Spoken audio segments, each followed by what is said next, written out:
Ya pemirsa, seberapa bahaya kebocoran data milik Badan Intelijen Strategis TNI dan Inafis Polri yang diperjualbelikan di dark web oleh seorang hacker dari Bridge Forums bernama Moons Haxor. Selengkapnya kita bergabung bersama dengan pengamat militer yang juga mantan Kepala Badan Intelijen Strategis atau KBAIS TNI, Soleman Ponto. Pak Soleman, selamat sore. Ya, selamat sore.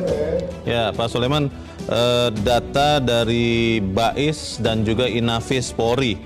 Untuk Inafis ini kepanjangannya Indonesia Automatic Fingerprint Identification System, itu sudah dijual di dark web dengan dihargai 1.000 sampai 7.000 dolar, Pak Soleman. Itu sekitar 114-115 miliar rupiah. Pertanyaannya adalah data-data intel dari BAIS dan juga data sidik jari dari Inafis ini itu akan diapakan oleh orang yang bisa membeli data ini, Pak Soleman? Oke, khusus saya pisah dulu ya untuk Inafis. Inafis fingerprint minimal dia bisa bikin data KTP saya dan Bapak untuk ngambil uang di bank. Oh, Bagaimana kita punya fingerprint kalau sudah didapat? Ya sudah selesai. Minimal merayat itu akan dirugikan dengan ada double KTP, ada triple mungkin, sehingga dengan data itu mereka bisa ngambil uang di bank. Itu sudah kerugian. Sedangkan kalau bagi intelijen yang data terambil itu rencana-rencana operasi, nanti operasi mau diapakan, ke depan mau ngapain, perencanaan, itu sudah kerugian besar semua itu. Ini kalau kita lihat di pemberitaannya, Pak Soleman, beberapa data itu antara lain data personel BAIS TNI, Pak, yang sudah di cross check juga, dan beberapa itu ternyata benar sampai ke nomor telepon genggamnya ternyata benar, Pak Soleman. Kalau saya suka film-film intelijen, ketika data intel, data agen rahasia sudah diketahui, itu tinggal disapu bersih, habis semua intelnya. Apakah bahaya seperti ini kita hadapi juga, Pak Soleman? Iya betul sekali, kalau semua sudah diketahui seperti itu, lalu bagaimana saya mau menyembunyikan diri? Padahal salah satu operasi intelijen itu operasi rahasia yang orang-orangnya itu tersembunyi. Iya. Nah kalau itu sudah diketahui, dibuka, begitu orang ini jalan semua sudah tahu, sudah tidak ada lagi kita bisa bersembunyi, sudah terlanjang bulat, kan itu rugi. Ini disebut-sebut, Pak Soleman, terjadi karena pusat data nasionalnya ya, kompleks data Ya, betul. yang kemudian terbobol oleh hacker, lalu hackernya mengunci, dan kemudian kuncinya itu dia minta tebusan yang tadi 1.000-7.000 ransomware itu. Pertanyaannya, Pak Soleman, apakah memang seperti BAIS dan juga Inafis itu tidak punya sistem keamanan lagi di dalam gudang data pusat data nasional ini, Pak? Sehingga kalaupun tadi kena breach, kena tembus PDN-nya, kan harusnya data mereka, data BAIS, data Inafis, juga disebut-sebut data Kemenhub, itu kan masih bisa tetap aman, Pak. Tidak ada berarti, Pak Soleman? Oke, begini Pak, ada undang-undang pusat data nasional itu bahwa semua server itu harus semua kita jadikan satu di PDN. Bergabung. Jadi semua kita serahkan ke sana. Jadi satu di PDN. Tidak boleh mengadakan server sendiri. Nah, gara-gara itu dijadikan satu. Nah, inilah akibatnya dijadikan satu. Kita melanggar nenek moyang bilang, jangan satukan telur itu di satu keranjang. Lah, kita satukan semua di dalam PDN. Begitu PDN bobol, ya bobol semua. Iya. Nah, yang lolos kan itu adalah si imigrasi. Imigrasi punya sendiri. Lah, kalau itu dilihat didekati dengan undang-undang PDN, salah imigrasi punya itu, salah dia. Malah jadi salah tapi ya? justru salah ini, justru dia Blessing in mendapat disguise. keuntungan. Nah, Pak sehingga Soleman, kita harus melihat, betul tadi Bapak siapa tadi bilang itu, kita harus melihat kembali ke kebijakan PDN ini. Apakah perlu dijadikan satu? Karena kalau jadikan satu, pertanyaannya siapa yang paling bertanggung jawab terhadap satu itu? Nah kan tidak ada. BSSN bilang Kominfo, Kominfo bilang BSSN, bilang pengguna, nggak ada. Itulah sebabnya server itu yang paling bertanggung jawab adalah pemiliknya. Sehingga biarkanlah pemiliknya yang merawat itu. Ya, ya. Handphone saya ini tentu saya yang paling bertanggung jawab kan. Pak Jadi Soleman kita harus dengan ini kan sudah beberapa kali, bukan baru kali ini. Ada Baik. kasus yang kemarin si Biorka sama. BIN itu ya Pak Itu ya, data kenapa? BIN ya. Ya, Biorka. Mengapa Ya, ya. terjadi itu? Ya karena PDN itu siapa yang merasa paling bertanggung jawab sehingga harus merawatnya? Coba saya tanya. Ya. Kalau Harusnya data sih, BAIS sudah pasti BAIS harus bertanggung jawab. Data Ya. Inavis harus bertanggung jawab. ya. Tapi ketika disatukan di PDN, pertanyaannya siapa? Coba. Iya, Jadi tapi di dalam bukan hanya backupnya. Kalau menurut saya semua percuma kita punya backup, tapi kalau bocor juga di PDN, kan ketahuan juga. Bukan masalah backup, kita Iya. bisa menggunakan lagi. Tapi ketika sudah diketahui, kan sudah rugi. Pak Soleman ada yang berpikir begini Pak. Mengamankan servernya itu. Baik, baik. Gitu loh.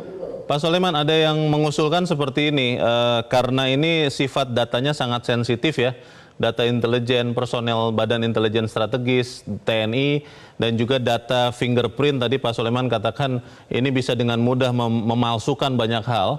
Ada yang mengusulkan pemerintah harusnya bayar saja supaya kemudian data itu aman. Setuju atau tidak Pak Soleman? Kalau tidak setuju, serahkan kepada masing-masing institusi itu untuk mengamankan datanya. Mereka lah yang paling tahu data mana yang harus disembunyikan, yang top secret. Biarkan Oke. mereka, jangan orang lain yang mikir. BSN tidak tahu mana BAIS punya prioritas yang paling Iya, top iya. secret. BSN tidak akan tahu Inavis punya yang mana paling top secret. Bisa aja top secret di BSN, di Inavis di BSN paling bawah. Maksudnya adalah usulan itu Pak Soleman, karena kan sekarang data ini terkonfirmasi ada beberapa yang benar, itu sudah diperjualbelikan di dark web dan itu ada harganya 1.000 sampai 7.000 dolar. Usulannya adalah beli saja supaya data sensitif ini aman Pak. Itu bisa diambil atau tidak menurut Anda? Ya belum tentu Pak, kita beli, iya kita bayar apa pada orang yang sama? Kan belum tentu. Atau datanya ada Apalagi lagi pakai di Bitcoin. kemudian hari begitu ya? Dibocorkan lagi? Iya, kan belum tentu begitu kita bayar, apakah dia akan kasih? Belum tentu. Bisa saja yang dikasih ke Bapak, padahal yang mintakan saya. Iya, iya, iya. Belum tentu juga semua data itu benar begitu ya Pak ya? Iya, sudahlah itu. Dia belum tentu dia akan kasih lagi kembali. Belum Iya. tentu, malah jadi ATM. Pak Soleman, Kepala Pusat Penerangan TNI, Mayor Jenderal Nugraha Gumilar mengatakan tim cyber TNI mengecek peretasan terhadap situs BAIS itu dan katanya untuk sementara semua server ini dalam keterangan terpisah ya pada Senin lalu, Kapus Pen TNI mengatakan semua server TNI akan dinonaktifkan untuk sementara waktu, walaupun tidak ketahuan juga seberapa lama. Ini bisa mengamankan atau tidak Pak langkah ini Pak? Nah, itu sepanjang data itu hanya di server TNI. Kalau data itu ada di PDN sana, mana bisa? Oh, Iya kan? Ya, Iya, ya iya. dulu TNI itu sendiri, tidak tercampur kemana-mana. Waktu saya juga begitu, sehingga kita bisa putuskan itu dari sistem. Jadi Iya, waktu iya. saya KBAIS Iya. itu komputer saya atau BAIS punya itu servernya tidak tersambung di jaringan Iya. internet. remote berarti ya Pak ya, tidak Terputus connected ya, 100%. tidak di dalam jaringan Tidak ya, connected. karena rahasia. Ya, karena rahasia. Jadi kita yang tahu mana yang connected 100% putus, mana yang 50%, mana yang boleh. Kita Iya. yang tahu. Jadi Pak- jangan diserahkan kepada orang lain atau jangan Baik. dipaksakan serahkan kepada orang lain. Nasib Pak kita Soleman, begitu. kalau dari berbagai peraturan ya terkait dengan Pusat Data Nasional ini memang penanggung jawab dari Pusat Data Nasional adalah Kementerian Komunikasi Informatika Pak. Tetapi juga dibagi-bagi pembagian keamanan masing-masing data dari tenant, istilah yang sering saya dengar dipakai oleh Kominfo. Pertanyaannya Pak Soleman, apakah memang ancaman serangan hacking ini, ransomware ini Pak, tidak terdeteksi baik oleh Kominfo atau oleh BSSN juga Pak? Bukankah mereka dalam pemikiran saya adalah hacker-hacker jago yang harusnya mengantisipasi serangan seperti ini. Pengalaman Anda sebagai Intel itu seperti apa, Pak Soleman? Justru itu, Pak, kalau saya yang memelototi tiap hari kan kita punya, nggak usah perlu ada di sana. Jadi walaupun ada di saya, bocornya di sana kan sama aja. Kan Pak, Bapak punya HP dengan saya punya HP, siapa yang paling merasa bertanggung jawab menyimpan datanya? Kita masing-masing. HP saya ya saya kan. Iya, iya. Tidak mungkin saya menyerahkan kepada Bapak untuk menjaga data saya. Nah, itu yang terjadi. Bagaimana data BAIS diserahkan kepada PDN untuk dijaga? Ya, omong kosong jadinya itu. Pak Soleman, kalau belajar dari peristiwa ini, Pak, ini kan sudah 7 hari ya, lebih kalau tidak salah, masih belum pulih juga. Yang dikunci oleh hacker itu, setahu kita masih belum terbuka juga kuncinya. Ransomware itu, PDN itu masih terkunci, terenkripsi. Menurut Anda, apakah ke depan undang-undang penyatuan data ini, pusat data nasional ini, memang harus dipisah saja, Pak, supaya kemudian masing-masing aman, terutama data intelijen, data sensitif ini, atau memang tetap bisa dilakukan penggabungan, tapi dengan peningkatan keamanan PDN ya, Pak Soleman? Enggak, kalau saya cenderung lebih baik dipisah. Kalau digabung, itu bisa bocor di saya, bisa bocor di sana. Bisa ada nanti tolak-tolakan tanggung jawab. Banyak loophole-nya ya. Tapi kalau sudah dipisah, masing-masing bertanggung jawab sendiri, kan begitu. Oke. Itu. Karena untuk apa misalkan ya? Untuk apa sih dia dijadikan satu? Itu apa untungnya jadikan satu? Coba saya tanya. Ya. Pak Tidak Soleman, seluruh data saya itu misalkan saya dan Bapak. Untuk apa semua data saya kasih ke Bapak? Kan tidak perlu. Paling saya kasih, Bapak senang lagu ini ya, tak kasih lagu itu aja kan? Iya. Tapi tidak semua sesuai data kebutuhan saya kasih ke Bapak. Kan gitu. Pak Soleman, itu? ada yang mengatakan begini, Pak, ini memang harusnya masih harus kita konfirmasi ulang, bahwa BSSN katanya, Pak, itu masih belum bisa mengantisipasi serangan-serangan dunia maya seperti ini.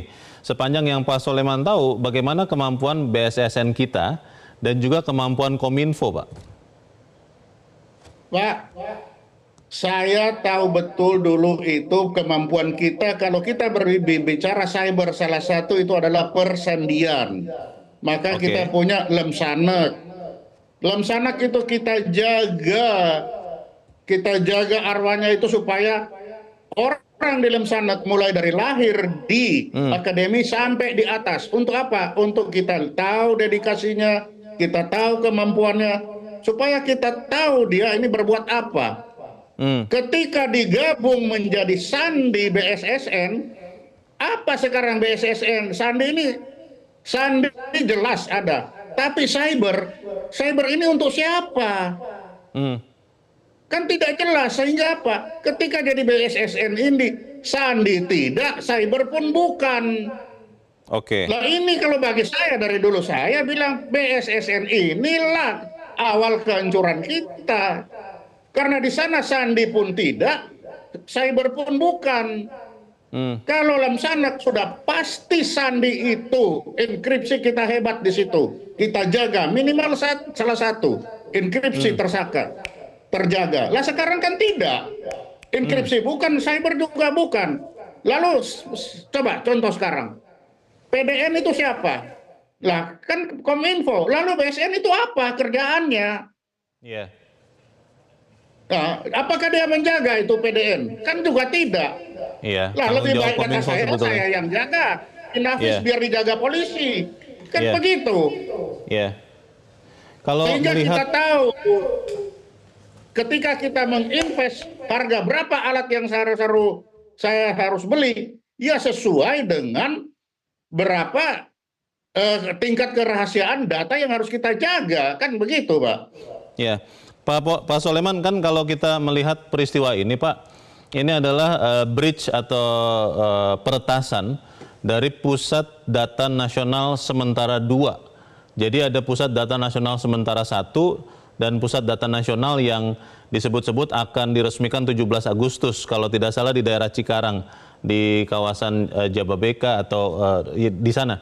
Pertanyaannya Pak Soleman, dengan ada 3 PDN ini sebetulnya kan harusnya manajemen resiko kebocoran itu sudah lumayan bagus Pak untuk diantisipasi. Sudah cukup atau kurang kalau menurut Anda Pak Soleman? Ya jelas kurang. Bagaimana kok PDN itu ada sementara, ada yang utama. PDN itu sama, Pak. Masa saya di sini setengah, baru ada untuk setengah ini? Nggak mungkin lah. Kalau sudah jadi data semua terkumpul, ya itu sudah top secret full.